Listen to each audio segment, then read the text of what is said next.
found out she was dead is I just started screaming. Murdered in Mexico. My goal is the monster who murdered my daughter doesn't have a chance to murder anybody else's. Her boyfriend claims it was a narco execution. The cartel have the control of everything. Canadians would like to know what is being done to bring justice to Kiara Agnew. We go back to the scene of the crime. These are all hotel rooms. How did nobody hear this? To try to find out who killed Kiara. Whoever committed this horrible act had a lot of rage.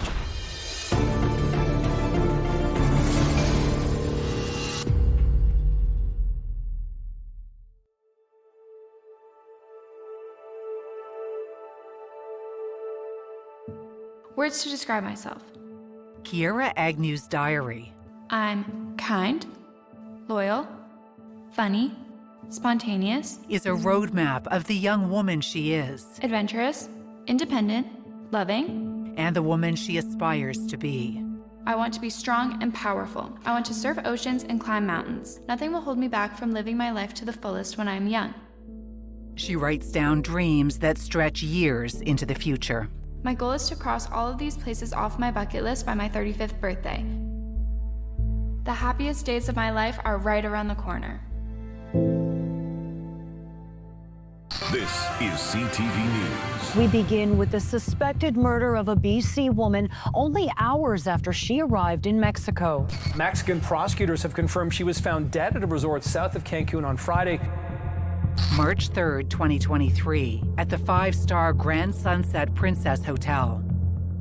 Kiara Agnew was found beaten to death. Her body discovered in a resort laundry room. Un turista extranjero originario de Canadá fue detenido como presunto responsable de un feminicidio. Her boyfriend, Ryan Friesen, was immediately taken into custody and charged with femicide, Mexico's most serious charge involving violence against women. Oh, it's horrible. It's horrible. Back in Canada, Kiara's father, Trevor, was gutted by grief. Her eyes would light right up so bright, and it'd almost blind you.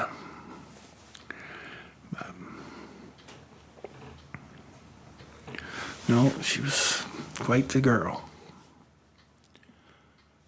Put your picture away.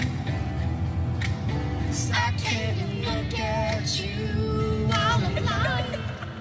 Before Kiara's death in Mexico, her life was anchored here. Dawson Creek, British Columbia, mile 0 of the Alaska Highway, population 13,000. Tiana Agnew says all her big sister ever wanted was to see the world. Kiara's wanted to travel since she was little, like very little. Her first stop was Mexico. Like she would have a countdown. She sent me little videos of her at the airport, really excited. You could see her view from the airplane.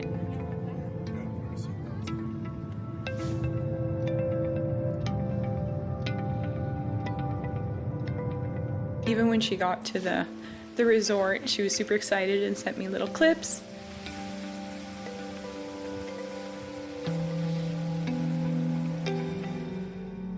This is the last video Kiara sent.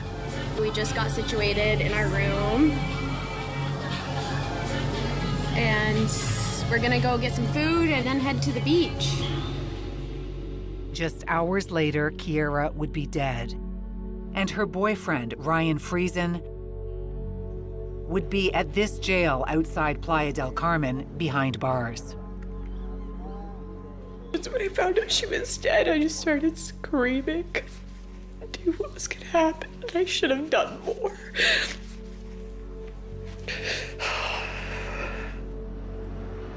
At this courthouse in Playa del Carmen, 18 months after her murder, Ryan Friesen stood trial. This short video captures him entering the courtroom.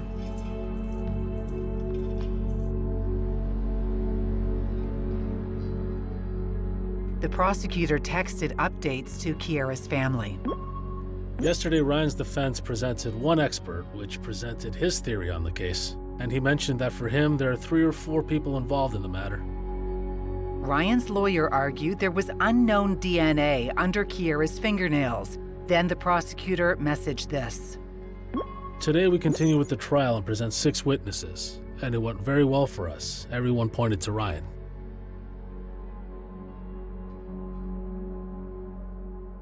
What did the prosecutor say to you about the case against Ryan Friesen? Oh, he said it was a slam dunk. It was an open and shut case. He said the evidence pointed at only him. There was nothing else that would indicate there was anybody else involved. One of the key pieces of evidence against Ryan Friesen was Kiara's own diary, detailing a history of abuse. We haven't seen the full diary, but some of the pages have been shared with us. He choked me and hit my head against his wood bed frame several times. I laid in a fetal position on my side. He grabbed my hair hard and smacked me hard against the side of my face. He kept getting angrier. He went to his side and passed out. The next day, he didn't even remember it. It's scary. He scares me.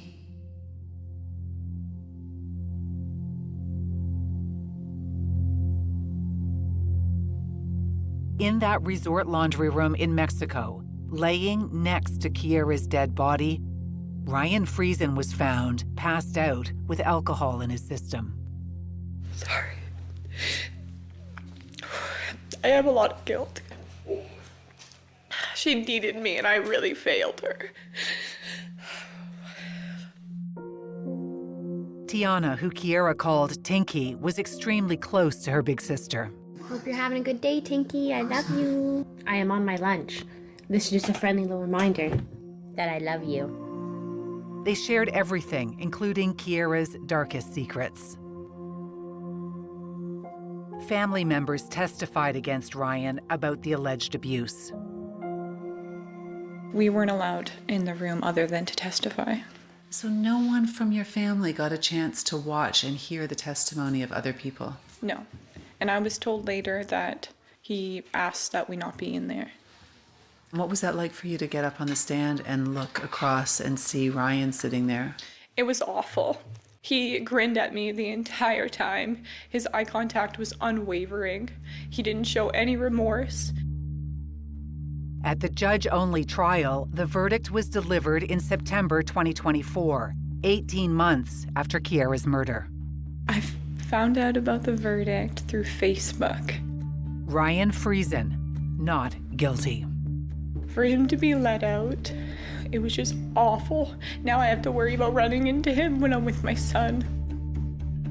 The judge agreed with the defense expert testimony that there were multiple DNA profiles found and that Kiara's injuries were too severe for one person to have committed the crime.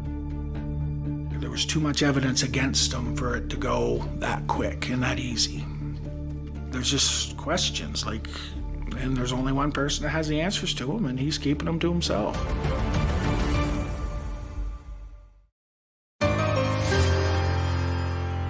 Justice for Kiara! Justice for Kiara! We've had protests in Vancouver, in Calgary, in Edmonton. We've had them in New Brunswick. We want Mexico to see that there's people from all over Canada, and we're watching. We're sending it straight to Mexico. Thank you guys so much. I love your posters. Protests sparked by a judge's verdict declaring Ryan Friesen not guilty of murdering his girlfriend, Kiara Agnew. My name is Trevor Agnew. My daughter was murdered in Mexico 8 days before her 24th birthday. There have been social media blasts.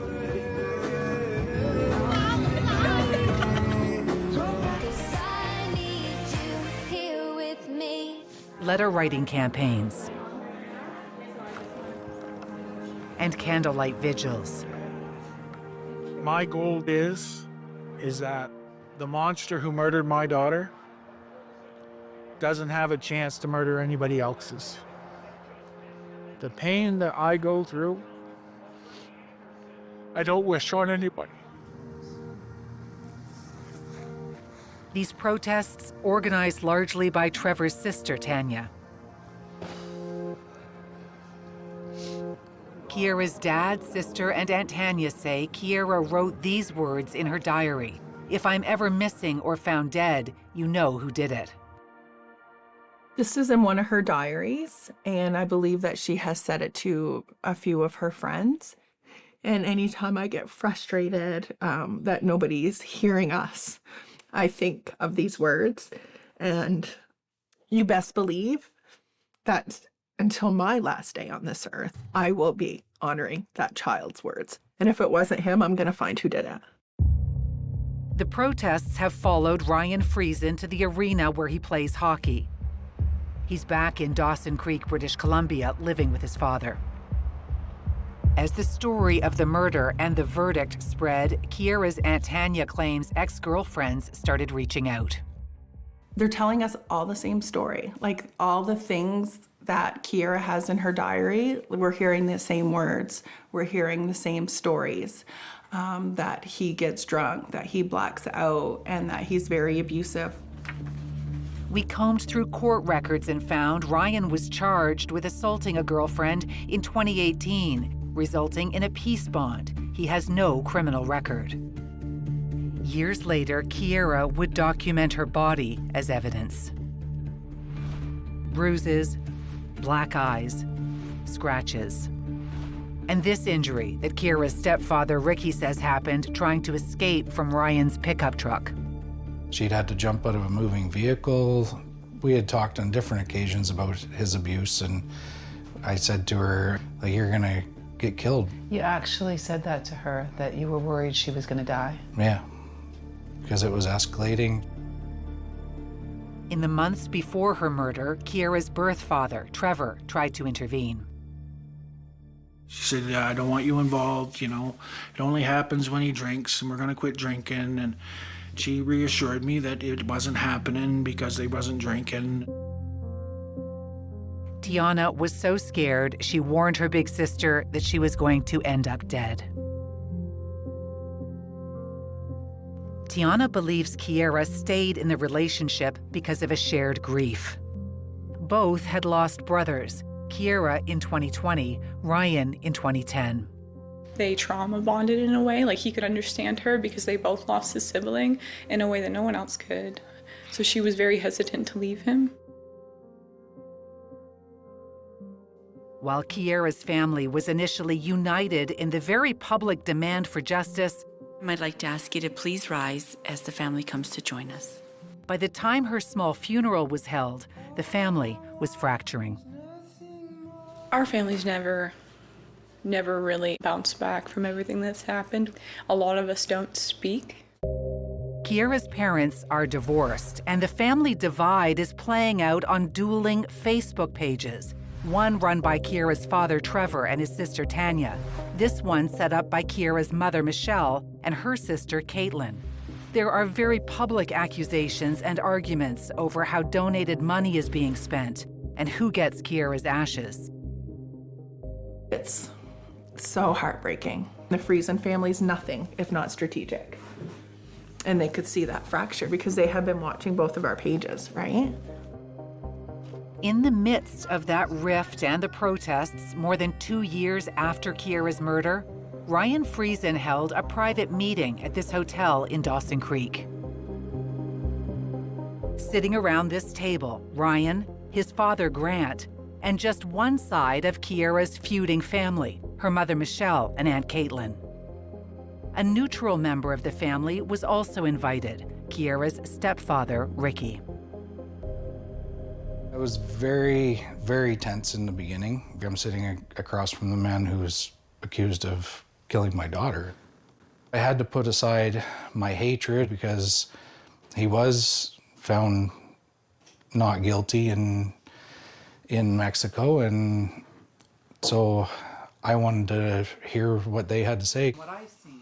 Ricky is the only person who was in that room who agreed to meet me. He says the motive was clear: stop the protests. Everybody was harassing him, and he wanted to basically sway us in his direction that he was innocent and he wants his life back. For the first time since Kiara was murdered, Ryan Friesen told some of her family members what he claimed happened at the resort on March 3rd, 2023. His story so convincing, some left the room now believing in his innocence.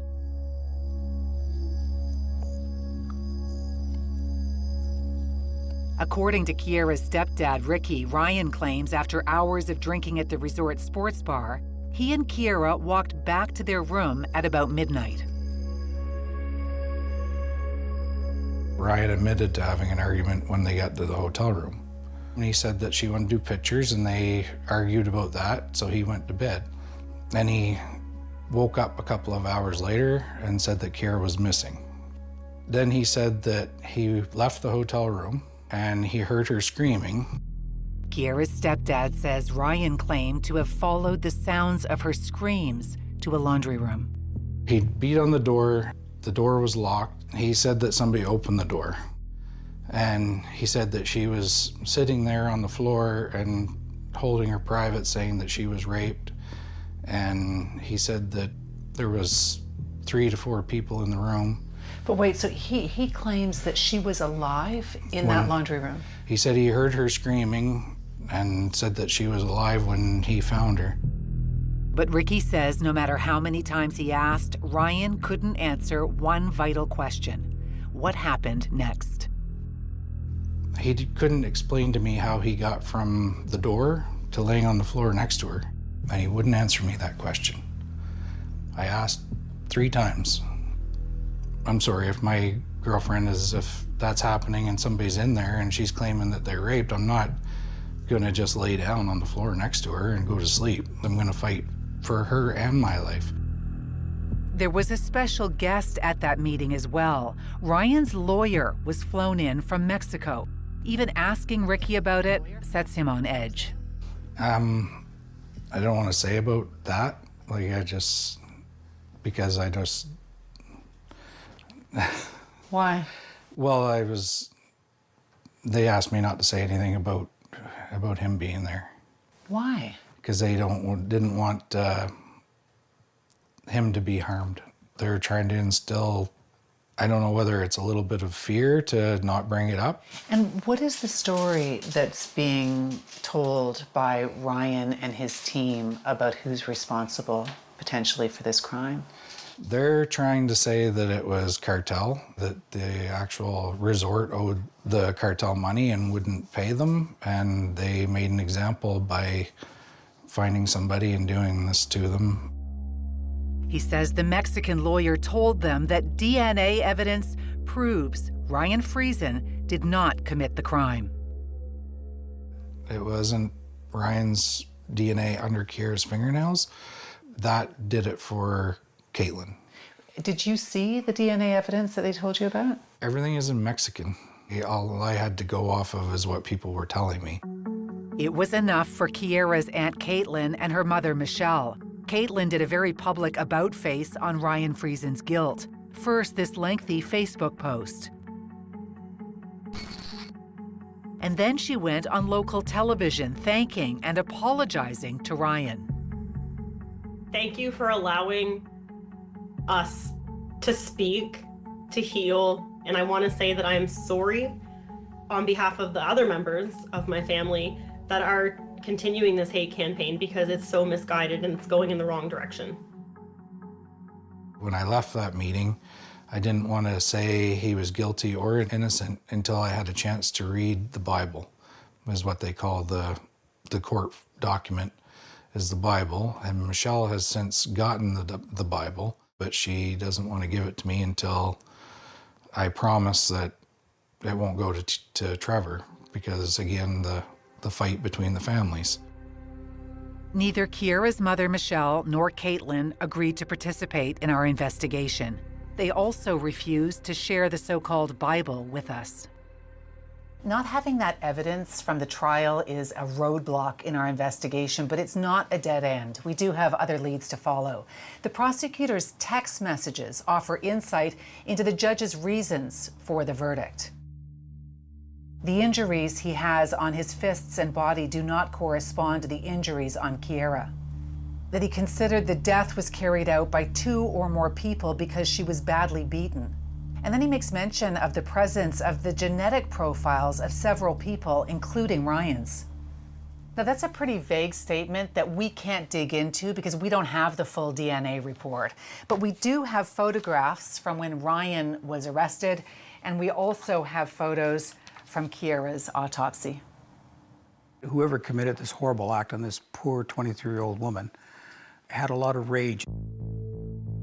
Dave Perry, chairman of Investigative Solutions Network, is a former Toronto homicide investigator, an expert on violent crime and murder.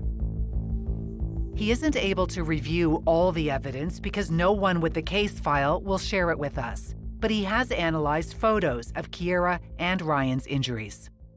All of her injuries are, I was supportive of somebody that was beaten horribly, and his injuries would match that kind of an attack.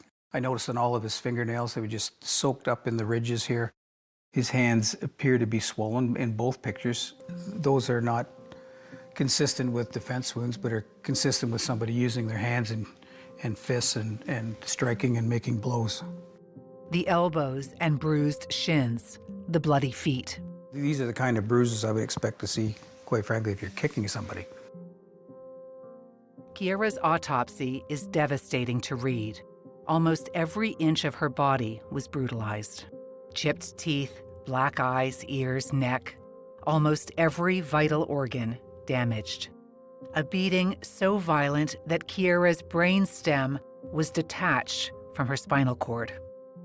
The judge made his assumption that there's no way that one person commit that level of violence. The level of violence by an angry partner is probably some of the worst violence I've ever seen. And this doesn't surprise me in terms of the level of violence. It's actually in keeping with a lot of domestic homicides that I've seen over the years. But it is possible that the evidence we don't have access to tells a different story. Could narcos have been involved in Kiara's killing? Headlines show tourists are not immune from cartel violence. And Canada has a travel advisory about being in the wrong place at the wrong time.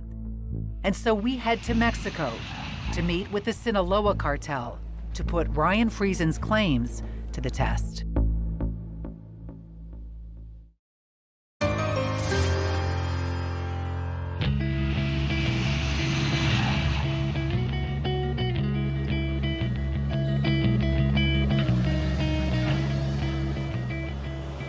When Kiara took her first steps on Mexican soil and was making her way through this airport, she'd never been out of the country before, never left Canada. And her diary paints a picture of a young woman desperate for travel, to see the world.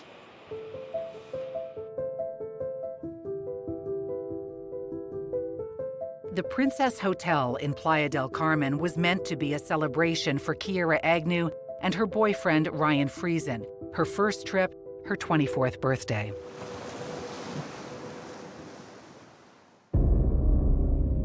This is where Kiara's body was found. Using police witness statements, we get the name of the paramedic dispatched to the resort.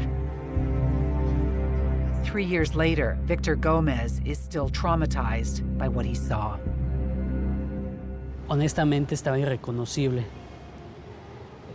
Todo el rostro estaba. He says she was unrecognizable. Her face was covered with blood. Ella ya no tenía vida. Era imposible hacer algo por ella. There's no way he could have saved her, he says. She was dead when he got there. I've seen the autopsy photos. I know what you saw. I want to show you what she looks like alive. Era muy bonita. Se veía muy feliz. She was beautiful and looked so happy, he says. That's not how I remember her. Feliz a la persona que yo había encontrado.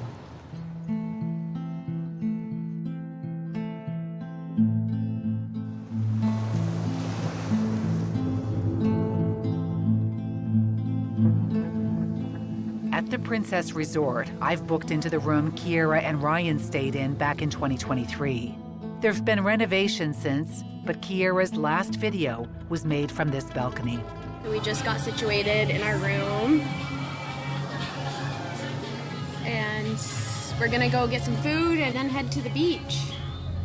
Less than 12 hours after checking in, she would be found dead in this laundry room with Ryan Friesen asleep beside her. A map is the easiest way to get a sense of the layout of this resort. Kiara and Ryan's room was in building number 7. All the way down here in building number 2 is where Kiara's body was found in the laundry room.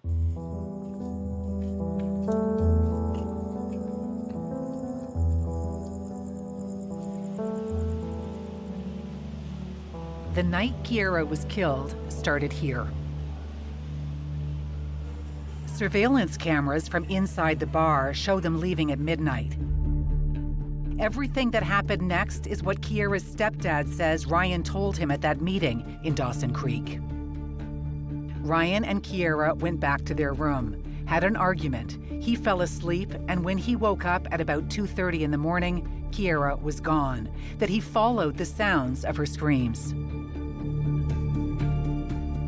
I want to count how many steps there are between Kiara's hotel room and where she was found. 1, 2, 3, 4, 5, 6, 7, 8. At the same time of night, 3 years later, we're retracing the route. 16. These are all hotel rooms. How did nobody hear this? A 6-minute walk down 2 flights of stairs. 412, 413, 15, 16, 17, 18, 19, 20, 21, 22, 23, 24, 424 steps between the hotel room and the laundry room where Kiara was found. If Kiara was running to try to get away from someone, she almost made it. The bar is right over there. It's open 24 hours a day.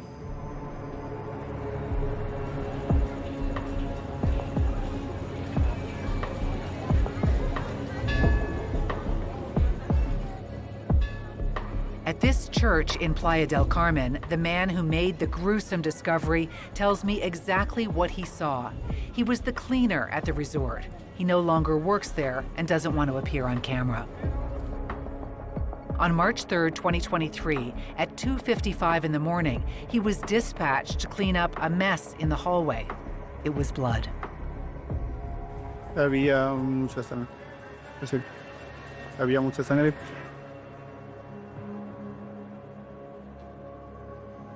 The cleaner drew this diagram and said there was blood over here, which is this wall. He said it looked as though this is maybe where Kiara's head had been slammed into the wall. There was blood also over here, and that this area was filled with blood, and it looked as though there was a struggle here. And Kiara's shoe was right here by the partially open door. Remember how Kiara's stepdad, Ricky, said Ryan beat on the door? Well, the cleaner says the door had no lock.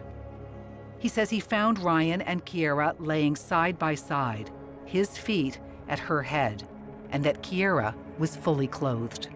Sí, ella sí estaba vestida. He says Kiara was lifeless and that they had to shake Ryan to wake him up.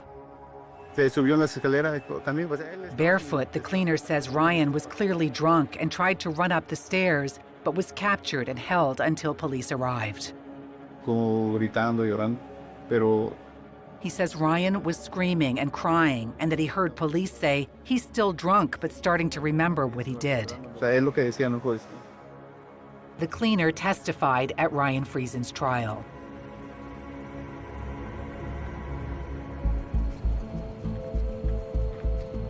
We also tracked down another witness who testified. He's coming to the palapa. Okay. The security guard on duty that night. He tells me there isn't one security camera in any of the hallways. He's also surprised Ryan Friesen was found not guilty because he says he was the only person there. We've obtained these police documents, which include a handwritten statement from the first police officer on the scene, describing Ryan as having bloodstains on his clothing, hands, and feet. This medical certificate notes Ryan tested positive for alcohol, but negative for drugs. And this is a diagram of cuts on the right hand and foot, swelling of the left hand, and a bite mark on the right hand.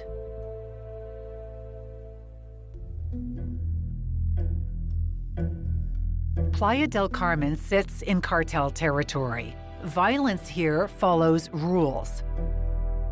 The powerful Sinaloa Cartel has a firm grip on the Mayan Riviera. The cartel have the control of everything.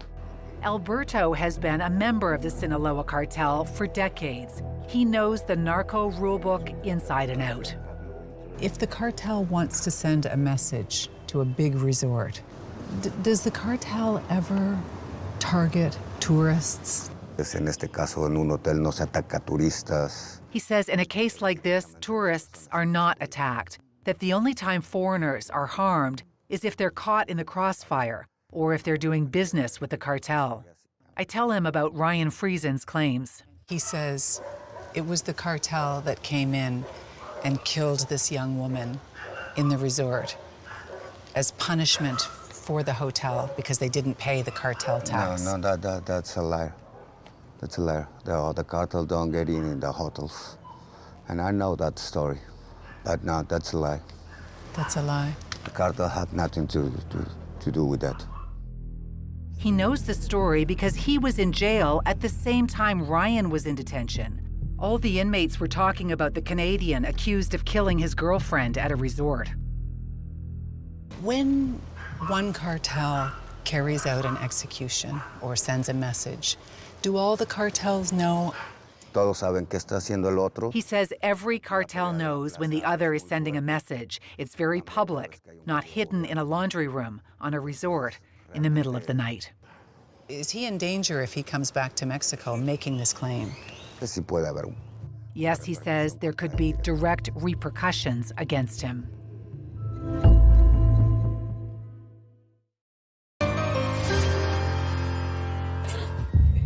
You are gonna make me cry. Kiara Agnew in life was unrecognizable in death. The photos of what was done to her are too horrifying to share. Dr. Salvador Miguel Martinez says he was consulted by one of Ryan Friesen's lawyers for his medical opinion on Kiara's autopsy. This is the autopsy, right? He says it was thorough and well prepared. Is it possible, with the injuries that she had, that she would be alive after that beating to scream and say, I've been raped? Pues es materialmente imposible. Impossible. Imposible. Is there any evidence that she was raped? Jamás hablan de que hayan encontrado evidencias de agresión sexual en ella.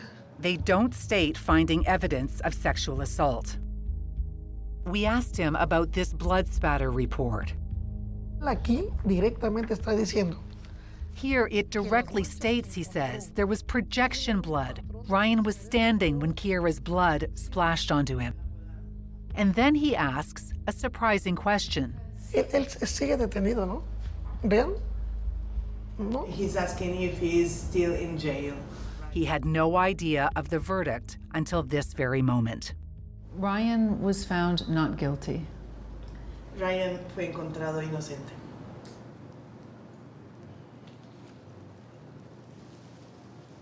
Does that surprise you? ¿Te sorprende? Sí, sí me sorprende porque... Bueno, me sorprende. He appears shaken as he says he's surprised by the verdict.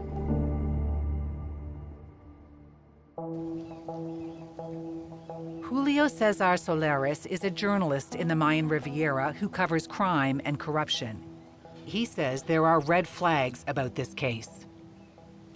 Me llamó la atención de ese caso en particular porque fue muy corto. Solares says it's unusual for a case to go from murder to verdict in just 18 months. Usually, he says, the process is much longer, between 5 to 8 years.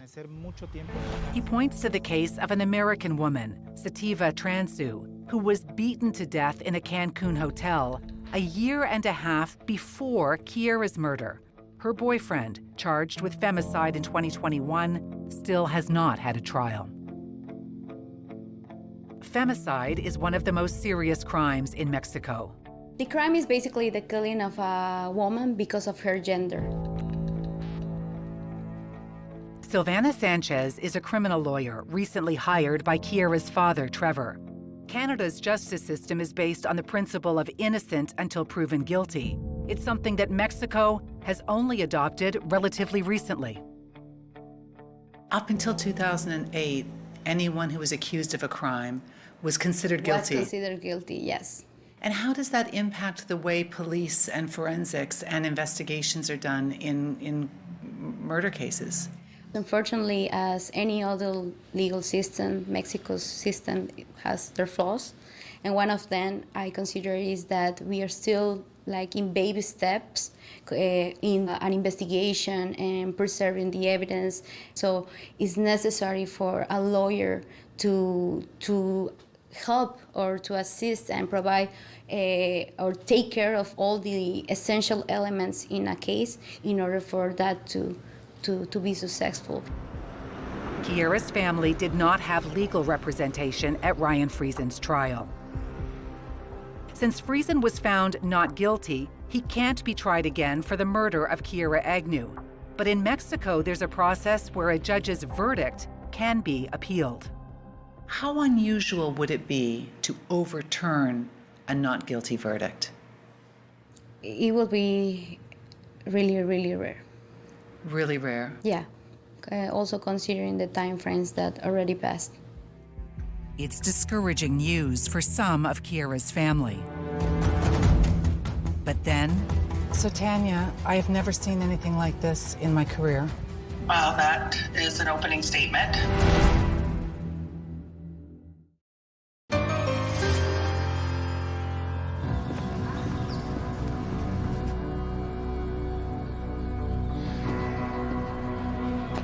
Every week, senior officials from the state police, the military, and the prosecutor's office take questions from the media here. I told them in advance that I'd be coming with questions about the killing of Kiara. Continuamos con Avery Haines. This is 23-year-old Kiara Agnew. And Canadians would like to know today what is being done to bring justice to Kiara Agnew. Sí, en el marzo de 2023 hubo un feminicidio donde se encontró. Tenemos la seguridad.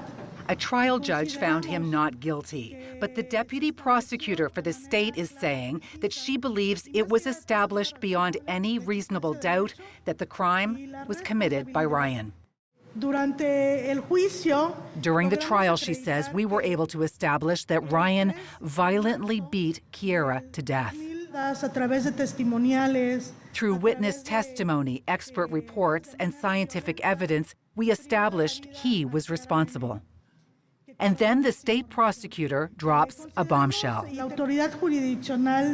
An independent magistrate is right now reviewing the not guilty verdict. She says she's confident the verdict will be overturned, that Ryan Friesen will be declared guilty and brought back to Mexico to be sentenced for what she calls this deeply deplorable act against Kiara.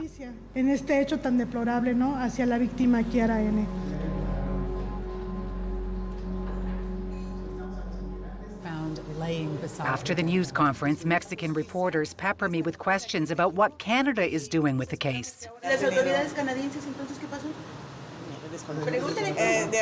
Canadian authorities. This is a crime that occurred in Mexico, and it was Mexico's responsibility to bring justice. I'm called into the private office of State Deputy Prosecutor Aroshi Lugo Arana. Entonces esperemos que este fallo. She wants Kiara's family to know that she believes there will be news on the verdict early in 2026. If the magistrate comes back and says guilty, what is the process next for having Ryan returned to Mexico? And what is the punishment that he will face if it is a guilty verdict? Ser un delito de feminicidio. Because this is a charge of femicide, she says, Ryan Friesen would face up to 50 years behind bars.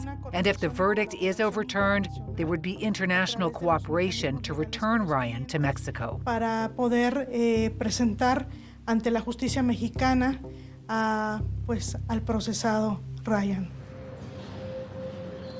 It's a head-spinning turn of events. I video call Kiara's Aunt Tanya, the driving force behind the protests across Canada. The prosecutor said Ryan Friesen is guilty of murder, that he beat her to death at the resort.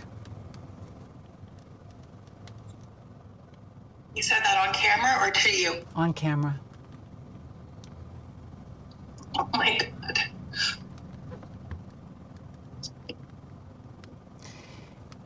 She has every confidence that the magistrate is going to make a decision to revoke the not guilty verdict, and that Ryan Friesen will be brought back to Mexico to serve up to 50 years in jail. Oh my God. That acknowledgement means everything. Even, I pray the magistrates agree. But that acknowledgement goes so far. So overwhelming. From the 30-degree heat in Mexico to minus 30 in northern British Columbia, we make our way back to Dawson Creek. From the beginning, we've given Ryan Friesen every opportunity to tell his side of the story. He initially appeared open to an interview. In a text, he told me, "I have to speak with my family and some others before I can make a decision to speak to you, if that's okay." But in the ensuing months, he didn't respond to texts asking him to share the evidence that led to his not guilty verdict. He didn't reply to a request for the name of his lawyer in Mexico, our attempt to have someone speaking on his behalf. We also called Ryan's father, Grant. Well, I just wanted to briefly talk to you in the hopes that I could get the name of your lawyer in Mexico. You know what? I'm sorry, but you're just going down the wrong path. I'm trying to find a way to tell. It's really sad. I'm trying to find a way to hear from your son's perspective. And so we're back in Dawson Creek, trying to speak to Ryan Friesen in person. He's driving this gray pickup. He pulls over to clean off his windshield.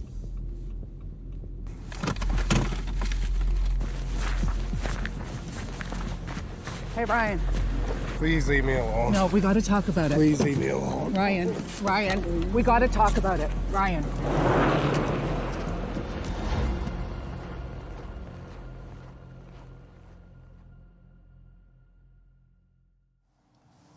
That approach with Ryan was weeks ago, and for months we have been trying to get somebody to speak on his behalf. And then just 6 days before broadcast, through his Canadian lawyer, he emailed us this statement. In it, he says he feels grief and deep sadness for all of us that lost Kiara, thanking Kiara's mother and Aunt Caitlin, who followed the case closely and believe in my innocence. He claims statements to investigators referencing unidentified suspicious men near the area were not meaningfully pursued, and that basic investigation steps, such as properly canvassing nearby resort rooms, were not done.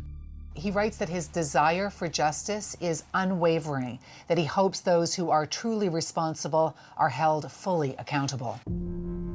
His lawyer also shared this DNA report, which we had analyzed by forensic biologists at Wyndham Forensic Group in Ontario.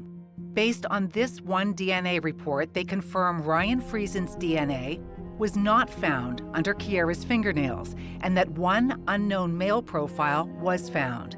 But they say the presence or absence of DNA under fingernails doesn't prove innocence or guilt, and that it's not unusual to have foreign DNA under your fingernails. It's important to note, if Kiara Agnew was unable to put up a fight, she wouldn't have her attacker's DNA under her nails. We often see what we describe as an overkill. You know, the person could have been dead after the first blow, but you find 50 blows. Former Toronto homicide investigator Dave Perry says While he doesn't have all the evidence in the case, he understands why the not guilty verdict is being appealed. That's what shocks me, that a judge would actually look at all this evidence and accept the fact that this was perhaps cartel related, that two people had to have been there to perpetrate the crime because of the level of violence. Absolutely not.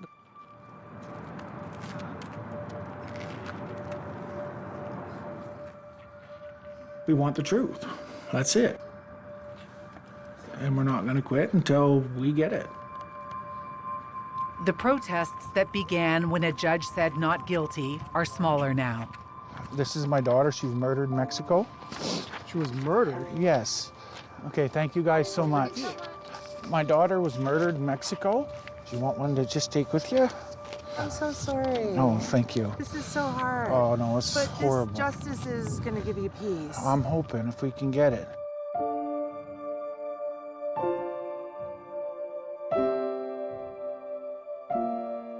We just want answers. Whether he's innocent or he's guilty, I just want to know what happened that night. I just want justice for Kiara.